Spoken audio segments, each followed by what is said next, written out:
Praise the Lord. இயேசுவின் ரத்தம் ஜெயம். தினமும் இயேசு நிகழ்ச்சிக்கு உங்களை கர்த்தராக இயேசு கிறிஸ்துவின் நாமத்தில் வரவேற்கிறேன். செய்தியின் தலைப்பு, தேவனோடு உள்ள உறவே சகலத்தையும் பெற்றுக் கொடுக்கும்.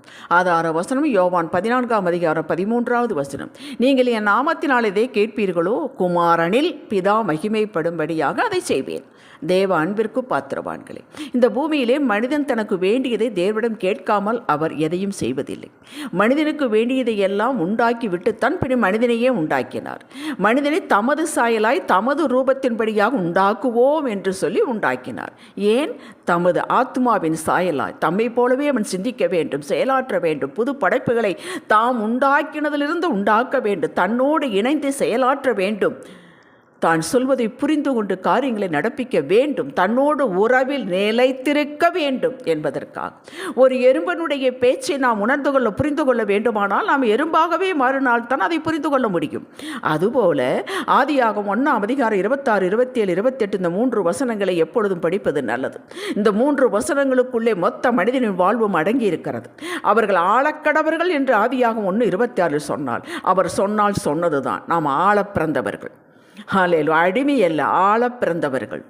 தேவன் யாருக்காவது அடிமையா? இல்லையே. அப்படி என்றால் தகப்பன் அடிமை இல்லைன்னா நாம் எப்படி அடிமையாக இருக்க முடியும்?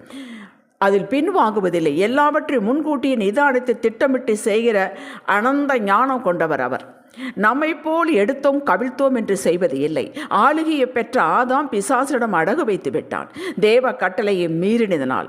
அன்றுதான் அப்படி நடந்தது. இக்காலத்தில் அப்படி இல்லை என்று நினைக்காதீர்கள்.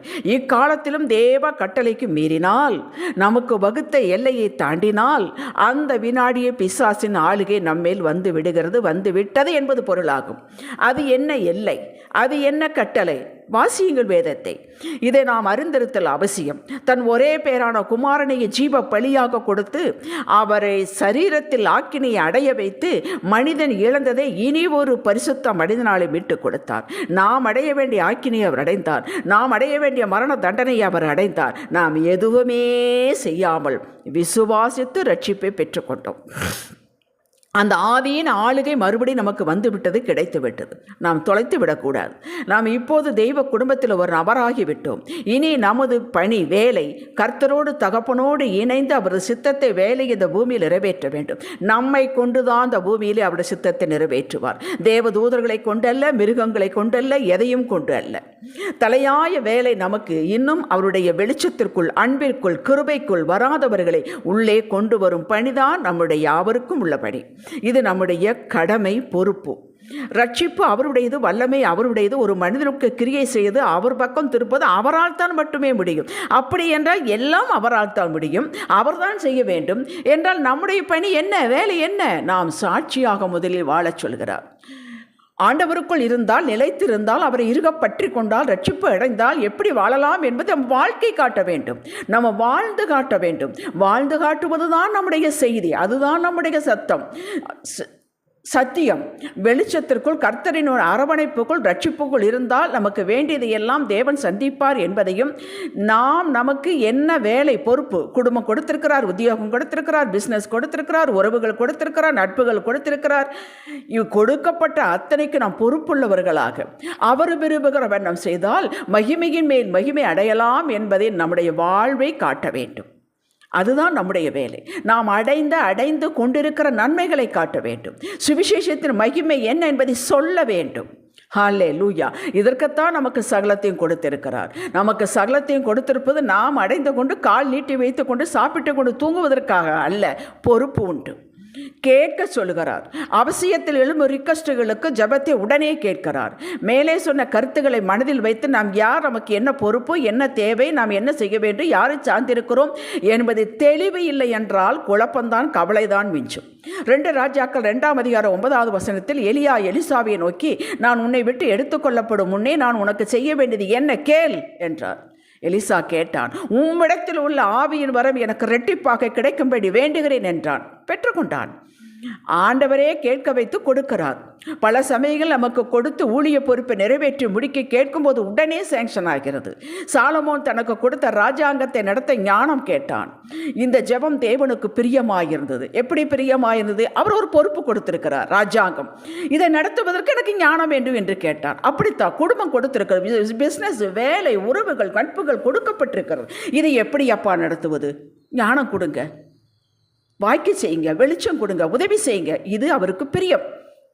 அவன் கேட்டதையும் கொடுத்தார், கேளாத ஐஸ்வர்யம் காண மகிமை ஆகிலையும் கொடுத்தார். அப்படி என்றால் ஊழியக்காரர்களுக்கு மட்டும்தான் ஜெபத்திற்கு பதில் கிடைக்குமா என்று சத்தியத்தை முழுவதும் புரியாமல் குழப்பிக் கொள்ளக்கூடாது. அவரையே நம்பி இறுக பற்றி கொண்டு ஒரு குழந்தையைப் போல அவரை தேடி அவரது வார்த்தைக்கு மதிப்பு கொடுத்து விசுவாசத்தோடு நடப்பீர்கள் என்றால் இதுதான் தேவனுடைய ராஜ்யத்தின் நீதியும் தேடுங்கள் என்பது மத்தேயு 6:33. இந்த பூமியில் பரிபூர்ண வாழ்வு வாழ சகலத்தையும் நீங்கள் பெற்றுக்கொள்ளலாம், ஒன்றும் குறைவுபடாது என்றுதான் வேதம் சொல்லுகிறது. எதிலும் குறைவுபடுவதில்லை. எல்லாம் சம்பூர்ணமாக, நிறைவாக, திருப்தியாக நீங்க எப்பக்கள் தேடினாலும் ஒரு குறைவை காண மாட்டீர்கள் என்று வேதம் எழுதி வைக்கப்பட்டுள்ளது. இதற்கு முழுவதும் அவரையே நாம் சார்ந்திருக்க வேண்டும். லூக்கா 5:6, யோவான் 21:11 இந்த வசனங்கள் படியுங்கள். மீன்கள் அங்கதான் இருந்தன. கடலில் தான் மீன் பிடித்து வலையை வீசினார்கள். இவர்கள் வலைக்கு அகப்படவில்லை. இவர்கள் குலத்தொழிலே மீன் பிடிப்பதுதான். இயேசு வலையை ஆழத்தில் போடு என்றார், வலப்பக்கத்தில் போடுங்கள் என்றார். கீழ்ப்படிந்தனர்கள். வலை நிரம்ப கிளியத்தக்க மீன் பிடித்தார்கள். அவருக்குத்தான் தெரியும். அவர்தான் வழி, சத்தியம், ஜீவன். அவர் சொன்னால் மீன்களெல்லாம் ஒரு இடத்திற்கு வந்துவிடும். அவர் நினைத்தால் போதும், பார்த்தால் போதும், சொன்னால் போதும். ஹல்லேலூயா. ரூத்திற்கு மோவாபிய ஸ்திரீ, அருவருக்கப்பட்ட தேசம், யூதர்கள் மதிக்க மாட்டார்கள், எங்கே போவதென்று தெரியவில்லை. மாமி நகோமி ஆவியானவருக்கு ஒப்பனையாக பேசப்படுகிறது. அவளுடைய தேவனை இறுக பற்றி கொண்டாள், பின்தொடர்ந்தால். வேறு ஒன்று தெரியாது, வேதம் வாசித்தது கிடையாது, எதையும் அவள் பார்த்தது கிடையாது, கேள்விப்பட்டது தான். இந்த தேவன் வேண்டும், இந்த பழக்க வழக்கு எனக்கு வேண்டும், இந்த மக்கள் எனக்கு வேண்டும், இந்த தேசம் எனக்கு வேண்டும், இந்த ஊர் எனக்கு வேண்டும், இதுதான் வேண்டும் என்று பற்றி கொண்டால், பின்தொடர்ந்தால், நிலைத்திருந்தால் அற்புத வாழ்விற்கு நேராக வழி நடத்தினார் கர்த்தர்.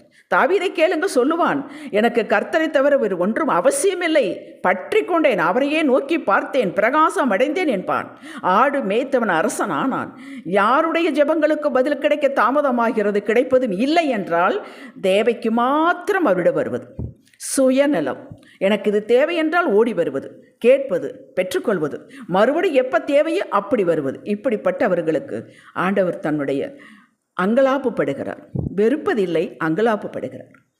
அவரையே தாவரமாக கொண்டு தேடி மகிமையை செலுத்தி நன்றி இருந்த உள்ளத்தோடு இந்த குடும்பத்தை, இந்த வேலையை எப்படி நடத்துவது அப்பா, இதற்கு உதவி செய்யுங்கப்பா, கொடுங்கப்பா, மோசேக்கு வழியும் இஸ்ரவேல் மக்களுக்கு கிரியை காட்டினவரே எங்களுக்கு கொடுங்கப்பா, உங்களுக்கு வழி தெரியும், காட்டுங்கப்பா என்று காரியத்தை வாய்க்கு செய்வார். அப்படி கேட்பவர்களுக்கு பூரணமாய் பதில் கொடுப்பார். நீங்கள் பூரணமாய் வாழ்வீர்கள். நிலைத்திருந்தால் போதும். தவறு செய்ய வரும், தவறு வரும், மனிதர்கள் தானே, அதையெல்லாம் அவர் சரி செய்து கொள்வார். சீக்கிரமாக நீங்கள் அந்த தவறுகளிலிருந்து விடுதலை ஆகிவிடுவீர்கள். அவரோடு இருக்கும் பொழுது நம்மால் தவறு செய்ய முடியாது. தைரியமாக இருங்கள், ஜெபிக்கலாம். உம்மோடு இணைந்த உமது வார்த்தைக்கு செவி கொடுத்து அதன்படி நடந்து கொண்டு எங்களுக்கு நீர் கொடுத்த பொறுப்பு அது எதுவோ அதை நிறைவேற்றி முடிக்க நாங்கள் எதை கேட்டாலும் தருவீர், அதற்கு மேலாயும் கொடுப்பீர். எபேசியர் 3:20 என்று கண்டோம். நாங்கள் நிறைவான வாழ்வு வாழ்ந்து உம்மை மகிமைப்படுத்தி சாட்சியாக வாழ விரும்புகிறோம். இந்த பூமியிலே வாழ விரும்புகிறோம். சகலமும் கொடுத்து ஆசீர்வதிப்பீராக. இயேசுவே நாமத்தில் பிதாவே. இன்றைய சிந்தனைக்கு, நான் கர்த்தரில் நிலைத்திருப்பேன், என்ன நடந்தாலும் சரி நிலைத்திருப்பேன், நான் பிரகாசம் அடைவேன். ஆமேன். ஹல்லேலூயா.